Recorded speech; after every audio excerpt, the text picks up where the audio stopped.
어버이 주일 예배에 함께 참여하신 한성교회 모든 성도 여러분을 환영하고 축복합니다. 나 자신보다 나를 더 사랑하시는 우리 하나님께서 여러분 모두에게 하늘의 크신 은혜와 평화 가득 부어주시길 주님의 이름으로 간절히 기원합니다.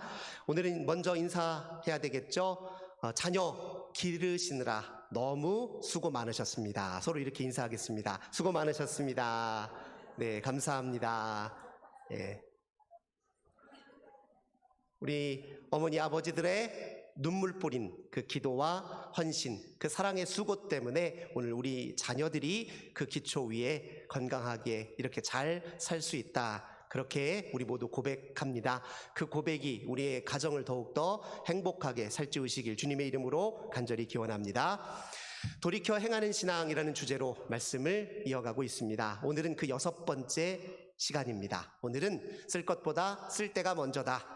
이런 말씀으로 제목으로 은혜의 말씀 나누겠습니다. 야고보서를 읽으면 야고보서는 우리에게 매우 큰 도전을 주고 있는 것 같습니다. 여러분의 믿음은 정말 진정한 것입니까? 야고보서는 이렇게 질문을 던집니다. 진정한 믿음이라면 행하는 믿음이어야 하지 않습니까? 우리에게 이렇게 질문을 제기합니다. 믿음 또 말씀은 때로 우리 마음을 불편하게 할 때가 있습니다. 말씀과 믿음 앞에 우리 자신을 세우면 마음에 찔림도 있고 부끄러움이 자꾸 생깁니다. 믿음에 큰 기쁨과 만족이 있는 것은 분명하지만 그 참 기쁨과 만족을 누리기까지의 과정이 있는데 그 과정에는 믿음의 불편함도 있고 믿음의 부끄러움도 동반하고 있다는 사실을 기억할 필요가 있습니다. 지난 화요일에 우리 권사님들과 함께 전남 신안을 다녀왔습니다. 가보니까 저 처음 가보는데요, 섬이 그렇게 많더라고요. 우리나라에 섬이 3,300여 정도의 섬이 있는데요, 그 중에 3분의 1가량 1,025개가 신안에 있습니다. 신안군은 전체가 이렇게 섬으로 이루어져 있는 곳이더라고요. 가서 봤는데요, 너무 진짜 아름다웠습니다.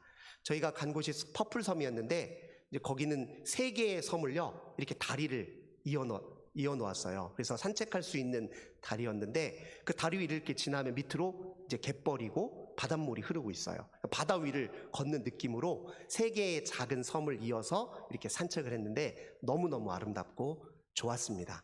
그 아름다운 풍경을 보기까지 그런데 불편함도 겪어야 했습니다. 거기까지 가는데 버스로 3시간 반, 4시간을 달려야 했습니다. 불편한 자리에 앉아서 3시간, 4시간 참고 그 풍경을 본 것입니다. 그런데 그 불편함 다 감수하고 보상할 만큼 풍경이 너무 아름답고 좋았습니다. 좋은 걸 누리기 위해서 잠깐의 불편함을 참을 줄 알아야 그때 진짜 큰 즐거움을 맛볼 수 있는 것 아닙니까? 믿음도 그렇습니다. 믿음의 참 만족과 기쁨과 신비를 만끽하기까지, 믿음의 알짜와 진짜를 온전히 향유하기까지는 과정이 필요합니다. 그 과정에서 불편함을 초래해요. 말씀은 우리를 자꾸 뒤흔들어요. 세상과 버타여 있는 우리를 하나님께 버타도록 자꾸 우리를 뒤흔들어요. 우리 삶을 그냥 내버려 두는 것이 아니라 믿음은 찔림을 주고 부끄러움을 자꾸 주어서 주님 앞에 다가오도록 뒤흔듭니다. 이게 믿음의 중요한 요소입니다. 야고보서가 던지는 그 질문 앞에 우리 성도님들은 어떻게 느끼십니까? 예수 믿는 사람으로서 부끄러운 면모들은 없는지요? 이렇게 스스로 돌아보았으면 좋겠습니다. 어떤 분들은 제가 예배 생활에 좀 너무 소홀한 것 같아서 부끄럽습니다 라고 말하는 분도 있습니다. 어떤 분들은 기도해야 되는데 밥 먹기 전에 식기도 외에는 딱히 기도하는 것 같지 않아서 부끄럽습니다 하는 분도 있을 수 있습니다. 성경 읽어야 하는데 주일날 설교 말씀 들을 때나 잠깐 성경에 눈을 두는 게 전부여서 부끄럽습니다 하는 분도 있을 수 있습니다. 이 모든 것도 신앙의 부끄러움이긴 하지만 오늘 야고보서 기자는 우리가 진짜로 부끄러워해야 될 것이 따로 있다고 말합니다. 우리가 진짜로 부끄러워해야 될 것은 세속적 욕망의 문제입니다. 예수 믿는다는 것은 욕망의 메커니즘을 달리한다는 걸 뜻해요. 욕망하는 내용, 욕망의 대상이 달라지고 욕망을 다루는 방식이 달라져야, 우리가 욕망하는 것이 무엇이냐에 따라서 우리가 예수 믿는 사람인지 아닌지가 판가름 날 수 있습니다. 예수 믿기 이전에 품었던 욕망 그대로 아무 문제 없이 똑같이 예수 믿은 이후에도 그 욕망에 사로잡혀 있다면 아직 우리는 예수 믿는 참 의미와 그 기쁨을 제대로 맛보지 못한 것이라 할 수 있습니다. 예수 믿으면 욕망의 메커니즘이 달라져야 되고 그것이 달라져야 진짜 신앙생활이 시작됩니다. 예수 믿기나 믿은 전이나 후가 똑같은 욕망이라면 우리 신앙을 근본적으로 점검해 볼 필요가 있습니다. 세상 사람들만큼 욕심내고 욕망하며 사는 삶을 그대로 고수하면 그 세상과 여전히 벗하고 있는 것이라고 할 수 있습니다. 야고보서 기자는 오늘 좀 강한 어조로 말을 해요. 세상과 벗하면 하나님과 원수지는 거나 똑같습니다라고까지 강한 어조로 우리에게 말합니다. 우리의 욕망을 하나님께 벗하는 방향으로 전환시켜 가지 않으면 안 됩니다라고 이렇게 강하게 이야기하고 있는 것이죠. 어떻게 그게 가능할까요? 야고보서 기자는 오늘 본문에서 굉장히 흥미로운 표현을 씁니다. 여러분, 원하는 게 있으면 하나님께 구하십시오. 이런 말로 먼저 시작합니다. 여러분, 세상에서 원하는 것 얻으려고 얼마나 고군분투합니까? 다른 사람들과 경쟁하고 다투어서 내 손에 갖고 싶은 것, 쥐고 싶은 것 위해서 얼마나 힘쓰고 노력합니까? 근데 왜 하나님께 구할 생각은 안 하십니까? 좀 이렇게 오늘 본문을 시작하고 있습니다. 원하는 게 있으면 하나님께 구하라 라고 지금 야고보서 기자는 말합니다. 왜 그랬을까요? 욕망의 문제를 하나님께 꺼내 놓으라는 뜻입니다. 욕망, 욕심, 이 모든 것 없는 것인 양 감추어 두거나 모르는 척하지 말고 솔직하게 하나님 앞에 다 털어 놓으라고 이야기합니다. 다 털어 놓아야 하나님이 우리의 욕망의 문제도 다스리시고 바로잡아 주시고 새롭게 해 주실 수 있다라고 야고보 기자는 우리에게 말하는 것처럼 저는 그렇게 들립니다. 욕망의 문제를 구체적으로 하나님 앞에 표현하면 어떤 효과가 있느냐? 욕망에 대한 분별력이 생기기 시작합니다. 이것이 정욕에 기초한 욕망인지 하나님과 벗을 삼아 살기 때문에 나타나는 욕망인지 이 욕망이 수단에 불과한 것인지 아니면 목적과 관련된 것인지 이 욕망이 비본질적인 것인지 본질적인 것인지를 분별할 수 있는 힘을 기를 수 있게 됩니다. 하나님과 나 사이의 관계 속에 욕망의 문제를 이슈화시켜야 우리의 신앙이 성숙해질 수 있다는 것을 야고보서 기자는 이렇게 표현하고 있는 것이죠. 구할 때 하나님 앞에 구했는데 얻지 못한다. 그러면 욕망으로 쓰려고 잘못 구한 것임을 알게 될 것입니다. 야고보서 기자는 우리에게 그렇게 이야기합니다. 욕망이라고 다 옳거나 다 그러거나 한 것이 아니라 정욕의 기초에 있는 욕망은 우리 인생에 오히려 해가 될 수 있다는 사실을 야고보서 기자는 이야기해 줍니다. 정욕은 무엇입니까? 감각적 즐거움을 뜻합니다. 이것은 육신의 즐거움을 뜻합니다. 자기 만족에 지나지 않는 즐거움을 뜻합니다. 그럼 이런 즐거움 말고 다른 즐거움도 있다는 뜻인가요? 네, 있습니다. 우리는 육신의 즐거움을 말고도 더 나은 즐거움, 더 나은 만족, 더 나은 기쁨이 있다고 믿는 사람들입니다. 그것이 하나님께 있고 신앙생활에 있고 진리를 추구하는 데 있다고 믿는 사람들이 바로 우리들입니다. 감각적 즐거움과 영적 즐거움 사이를 분별할 때 가장 중요한 기준으로 삼아야 될 게 있습니다. 정욕에 기초한 즐거움은 어떤 특성이 있느냐?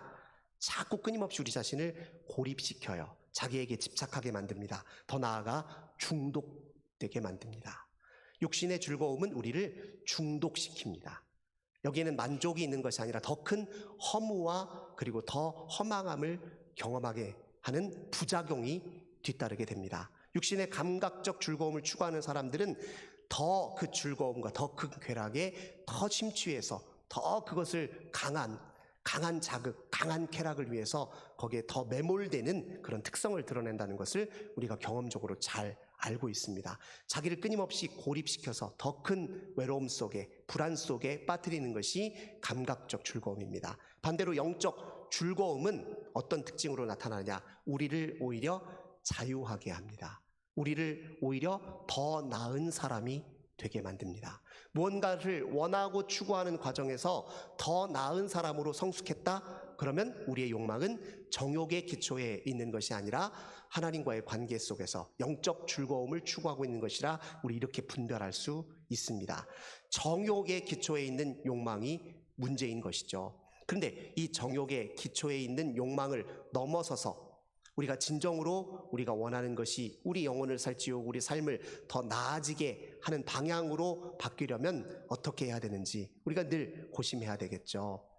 욕망에는 반드시 그 이면에 목적이 있습니다. 의도가 있습니다. 우리는 우리가 욕망하는 것을 왜 욕망하고 있는지, 이 욕망이 누구를 위한 것인지, 어떤 가치를 위한 것인지를 성찰하고 재인식할 필요가 있습니다. 이걸 분별하고 거기에 맞게 행동할 수 있어야 우리가 성숙된 믿음으로 나아갈 수 있습니다. 저는 돈 욕심이 문제라고 생각하지 않습니다. 돈 욕심이 문제가 아니라 돈 욕심만 있는 게 문제예요. 사람들은 돈을 필요로 하고 돈을 원합니다. 그것 자체가 문제는 아닙니다. 그것만 있는 게 문제입니다. 그걸 사용해서, 그걸 써서 누구를 위하여 어떤 가치를, 무엇을 이루고자 하는지 목적의식과 비전과 소명이 없는 것이 문제이지 돈 욕심 자체가 문제는 아닙니다. 근데 우리는 이걸 찾고 제대로 생각하지 못하고 그저 원하는 것을 손에 넣는 것만 생각하지 원하는 것이 무엇을 위한 것인지를 자꾸 잊어버리고 망각합니다. 오늘 이와 관련해서 우린 예수님의 비유 하나를 같이 묵상해 보려고 하는데요. 누가복음 16장에 보면 불의한 청지기의 비유 이야기가 나옵니다. 어느 날 주인이 이제 청지기에게 큰 돈을 맡겨서 돈을 관리하게 했습니다. 근데 이 청지기는 오늘날로 하자면 자산 관리자, 가정 살림살이를 맡은 사람이라고 이야기할 수 있겠죠. 주인이 근데 어느 날 무슨 소식을 들었냐면 이 청지기가 돈을 함부로 낭비한다는 이야기를 들었습니다. 손해를 자꾸 끼친다는 이야기를 들었어요. 그래서 청지기를 불러다 손익계산을 좀 해보겠다라고 예고를 미리 해줍니다. 청지기 입장에서는 큰일이 났습니다. 이제 주인이 꼼꼼하게 살펴봐서 손해를 입힌 것이 다 드러나게 되면, 낭비한 것을 다 들통나게 되면 해고당할지 모르잖아요. 이제 그러면 살 길이 막막해질 테니까 이제 큰일 난 것입니다. 농사 지을 수 있는 기술도 없고 남한테 빌어먹고 살자니 자존심이 허락하지 않고 해서 어떻게 하면 좋을까 하다가 이가 한 가지 큰 비책을 생각해 냈습니다. 이 주인에게 빚진 사람들이 있었는데 그 빚진 사람들을 전부 다 어느 날 불렀어요. 일일이 다 불렀습니다. 당신 보니까 기름 100말 정도를 빚졌는데 내가 이거 50말로 깎아주겠습니다. 이렇게 이야기를 하는 거예요. 그래서 증서를 바꿔준 겁니다. 실제로 빚보다 더 감면해서 증서를 다시 써서 줬어요. 어떤 사람은 당신 밀 100석 빚을 졌는데 내가 80석으로 깎아줄게요 하고 증서를 다시 조작해서 그에게 주었습니다.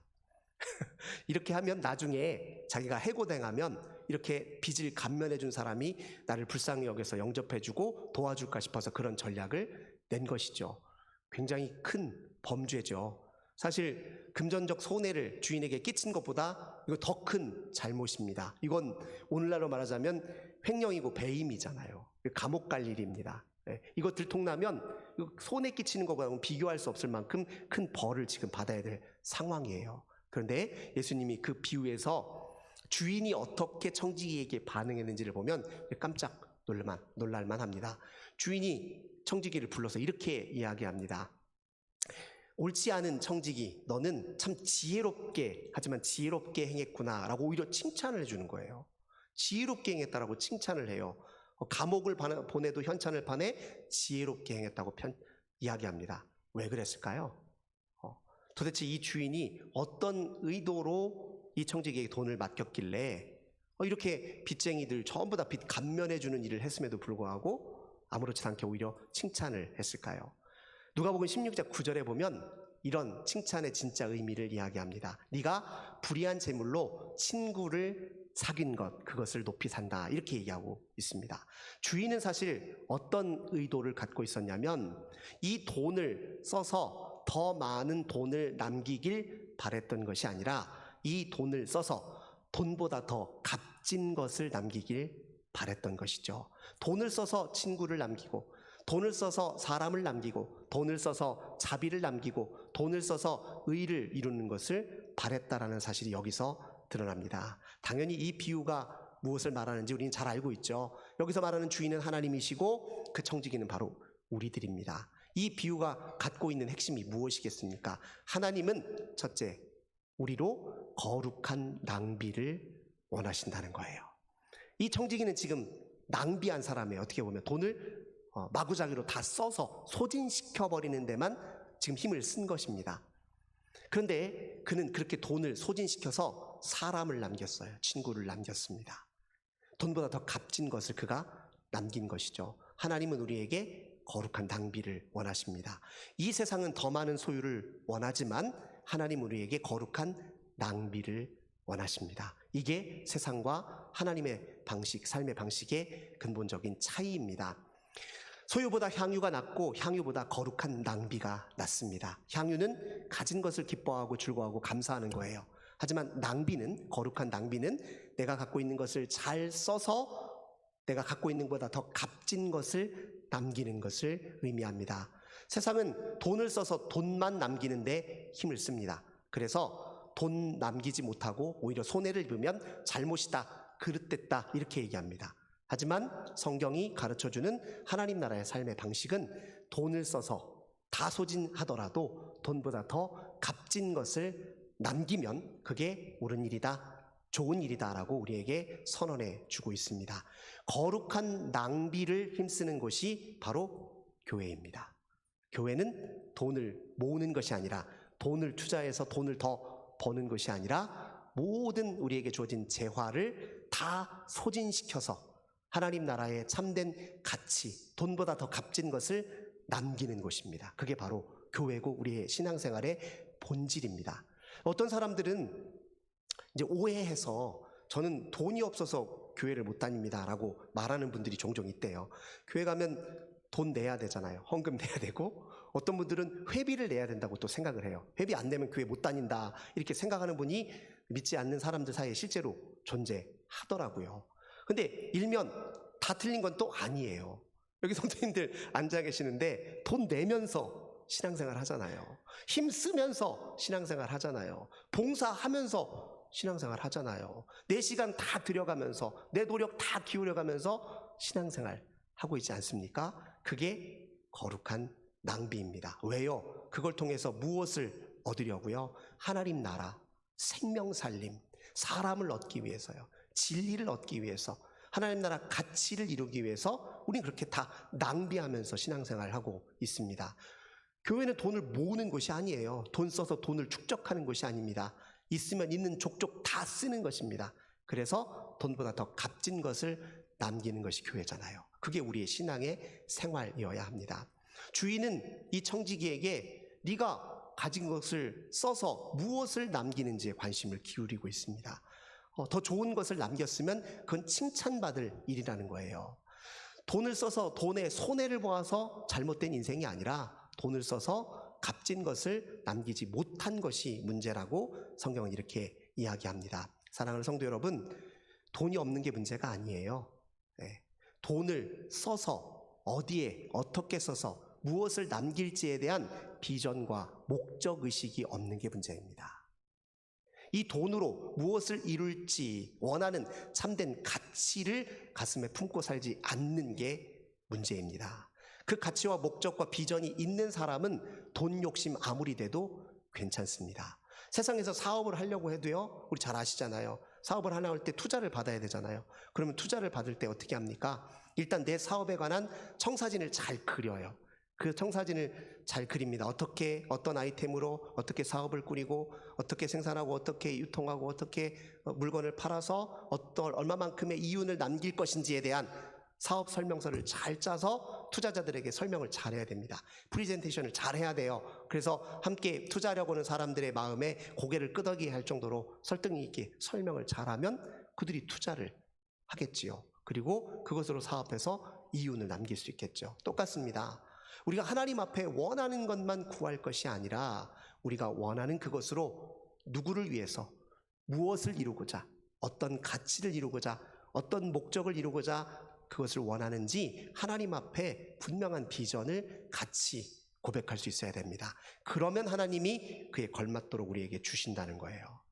우리 어린 자녀들 키울 때 부모님들 단지 재산 물려주려고 한 것이 아니라 그가 스스로 좋은 일에 또 건강한 삶에 잘 사용할 수 있는 돈 버는 방법, 또 돈을 쓰는 기술도 같이 교육하시는 게 중요하다 늘 생각해 오셨잖아요. 마찬가지입니다. 하나님은 우리에게 무한한 자원과 재화를 주시길 원하시는데 단 조건이 있다는 겁니다. 그것으로 정욕이 아니라 하나님 나라의 가치를 위해서 사용하기를 꿈꾸고 소망할 때 그것을 부어주시겠다. 그렇게 우리 하나님은 약속해 주고 계십니다. 세상은 온통 경제적 이익과 그리고 손해, 이 둘로만 우리의 삶을 평가하고 가늠하잖아요. 그런데 우리는 경제적 이익이 아니라 그걸 넘어선 목적과 가치를 지향하기를 그리고 소망하고 꿈꾸는 사람들입니다. 이 사회를 자본주의 경제 사회라고 얘기를 하잖아요. 거기서 말하는 이 자본이라는 말의 뜻이 무엇입니까? 돈을 남기기 위해서 투자하는 돈을 자본이라고 합니다. 돈을 남기기 위해서 투자하는 돈을 자본이라고 해요. 경제적 이익 그 자체를 목적으로 삼고 있죠. 하지만 본래 이 자본주의가 태동했을 때 그 자본주의에 대한 밑그림을 그렸던 사람의 목적은 오늘 이 시대의 자본주의 시대와는 좀 다른 그림이었어요. 이 자본주의 시대 하면 자본주의 경제학의 아버지라고 할 수 있는 사람이 애덤 스미스입니다. 애덤 스미스는 우리 한 번쯤 들어보셨죠? 보이지 않는 손, 시장에는 보이지 않는 손이 운영하고 있다. 그런 얘기 들어보셨죠? 그 개념을 만든 사람인데요. 그가 처음 이 경제 시스템을 구상할 때요. 그는 단지 경제적 이익만을 목적으로 삼고 시스템을 그린 것이 아닙니다. 그의 그 경제의 청사진은 국부론이라고 하는 책에서 그려지고 있는데, 근데 그가 그 책을 쓰기 전에 먼저 기술했던 책이 있습니다. 그게 뭐냐면 도덕 감정론이라는 책이에요. 그는 사람에 대해서 이렇게 분석합니다. 사람은 자기 이익을 꾀에는 이기적인 그런 속성만 있는 게 아닙니다. 사람에게는 다른 사람의 고통을 함께 헤아리고 또 상상하고 느낄 수 있는 공감 능력도 있고, 그리고 그들의 아픔을 내 아픔처럼 여길 수 있는 동료의식도 있습니다라고 이야기합니다. 사람에게 있는 이 공감 능력과 동료의식 때문에 그는 타인에게 이로운 일을 행하면서 사는 속성이 있습니다 이야기합니다. 그래서 결국 그가 진짜로 바라는 건 뭐냐면 그렇게 다른 사람을 이롭게 하려는 그 도덕적 기초 위에 경제 생활을 해야 된다. 그것이 처음 이 자본주의 경제를 구상할 때 그가 가졌던 본래 마음이에요. 진짜 이익과 풍요는 다른 사람과 함께 그것을 공유하고 다른 사람과 함께 공동으로 번영하고 풍요롭기를 꿈꾸는 그 비전의 기초 위에서 이루어지는 것이다 라고 애덤 스미스가 이야기합니다. 근데 그 도덕적 감정론의 기초가 되는 생각은 전부 다 성경에 있었습니다. 성경에 하나님께서 너희는 생육하고 번성하라, 땅에 충만하라 이렇게 말씀하셨거든요. 번성과 번영은 하나님이 우리에게 의도하고 원하시는 것이기도 합니다. 이왕에 사는 것 풍요하게, 이왕에 사는 것 더 큰 기쁨과 그리고 더 큰 행복 속에 사는 것 하나님이 의도하시는 것입니다. 그러나 그것을 진짜로 누리려고 하면, 누리기 위해서는 정욕을 위해서, 경제적 이익만 위해서, 육신의 감각적 쾌락만 위해서 이래서는 안 된다는 거예요. 우리 모두에게 필요한 하나님이 기뻐하시는 공동의 선을 추구할 때, 하나님 나라의 가치를 구현할 때 진정한 풍요가 있다는 사실을 성경은 우리에게 가르쳐주고 있습니다. 사랑하는 성도 여러분, 우리가 진짜 문제로 삼아야 될 것은 우리에게 있는 욕망이 문제가 아니에요. 그 욕망이 우리를 어떤 삶으로 이끌어가고 있는지에 대한 명확한 비전과 전망이 없음이 문제가 되는 것입니다. 사람들은 일반적으로 자기 좋은 삶에 대한 각자 다양한 전망들이 있어요. 이런 삶이 진짜 좋은 삶이지 하고 사람들은 제 나름의 그런 그림들이 있는데, 우리 그리스도인들은 좋은 삶에 대한 전망과 관련해서 세 가지를 꼭 기억해야 됩니다. 첫째, 진짜 좋은 삶, 행복하고 풍요한 삶에는 무엇이 있느냐? 하나님의 선하신 인도하심이 있습니다. 하나님의 선하신 인도하심과 통치와 자비로우신 그 이끄심을 기대하고 그 이끄심에 순종하는 삶에 진짜 풍요한 삶이 있다라는 삶에 대한 전망이 있어야 됩니다. 두 번째, 좋은 삶. 우리 믿는 자들에게 좋은 삶은 하나님의 비전과 소명이 있어야 합니다. 비전과 소명, 목적 의식이 이끄는 삶에 진정한 풍요가 있습니다. 세 번째, 무엇이 필요하느냐? 하나님의 사명도 알고 비전도 알았습니다. 하나님과 함께 하나님께 순종하며 사는 것이 좋은 삶인 걸 알았습니다. 그러면 세 번째, 무엇이 필요하겠습니까? 그 삶에 입각해서 행하는 지향성, 실천하는 믿음이 있어야 되겠죠. 그 세 가지가 우리 삶을 좋은 삶, 풍요한 삶으로 이끄는 것입니다. 그런 전망이 없이, 그런 또렷한 확신이 없이 그저 세상이 원하는 대로 원하고 세상이 욕망하는 것만 욕망하고 세상이 취하려는 것만 똑같이 따라 취하면 도리어 우리의 삶은 더 파국으로 갈 수 있다는 것이 성경의 교훈입니다. 오늘 야고보 기자는 흥미로운 표현을 쓰고 있습니다. 우리가 세상을 쫓아 욕망하고 세상을 벗삼아 살면 어떤 일이 자꾸 일어나냐? 다툼이 자꾸 일어난다는 거예요. 네, 다툼이 자꾸 일어납니다. 그 다툼이 자꾸 일어나는 과정에서 당연히 폭력도 있죠. 불평등도 있습니다. 네, 그 속에서 사회의 여러 병리 현상들이 자꾸 출현합니다. 그런데 이것과는 다른 유형의 삶이 있습니다. 타인과 다투는 게 아니라 자기 자신과 거룩한 다툼을 실현하는 삶이 있습니다. 그게 무엇이냐면 우리가 하나님 앞에 우리의 욕망의 문제를 늘 아뢰이고 그 욕망을 거룩한 갈망으로 승화시키기 위해서 믿음의 싸움을, 선한 싸움을 싸는 사람들입니다. 타인과 다툴 것이 아니라 자기 자신과 다투는 사람, 내 욕망의 방향이 하나님을 향해 있도록, 내가 욕망하는 그 모든 근본적인 목적이 주님께 있도록, 내가 좋은 삶에 대해서 가지고 있는 절망이 다 하나님과의 관계 속에서 새롭게 그려지도록, 그저 세상이 원하는 걸 원하는 것이 아니라 하나님이 기뻐하시는 것을 원하는 대로 내 자신이 달라지기를 고군분투하는 자기 자신과의 싸움이 있는 사람이 진짜 성숙한 사람이 될 수 있고 진짜 믿음의 참 보배를 경험할 수 있다는 것이 성경의 교훈입니다. 우리는 누구와 싸우고 있습니까? 세상과 싸우는 것으로 만족할 것이 아니라 하나님 앞에 나 자신을 쳐서 복종시키는 삶에 우리가 헌신해야 될 필요가 있습니다. 좋은 삶에 대한 전망과 그림을 바꾸기 위해서 다시 한번 우리 삶을 들여다보고 성찰하고 하나님 앞에 회개하는 자기 자신과의 다툼이 있어야 우리 삶이 더 성숙해질 수 있습니다. 믿음의 불편함과 싸움을 싸우는 이들에게 세상이 알지 못하는 진짜 풍요와 만족이 있습니다. 그래서 우리가 신앙생활을 하는 것입니다. 사랑하는 성도 여러분, 이 시대는 소유를 원하지만 우리는 거룩한 낭비를 지향하는 사람입니다. 이 시대는 그저 돈을 더 많이 버는 데 관심하고 있지만 우리는 돈을 써서 돈보다 더 값진 것을 남김으로써 하나님에게서 참 기쁨을 누리기를 소망하는 사람들입니다. 우리가 마땅히 지향해야 될 이 하나님과 벗된 삶에 기꺼이 참여하도록 오늘도 나 자신과 싸우시고 믿음의 불편함을 다 감수하면서 한 걸음 더 성숙해가는, 그래서 진짜 믿음의 맛을 맛보아 누리시는 저 우리 모든 성도님들 되시길 주님의 이름으로 간절히 기원합니다. 좋으신 주님 감사드립니다. 우리는 세상의 벗으로 그저 만족하며 살고 있습니까? 아니면 하나님의 벗으로 살기 위해 정욕에 지나지 않는 욕망을 넘어서서 거룩한 낭비로 하나님 나라의 가치를 구현하는 거룩한 갈망을 품고 사는 사람들입니까?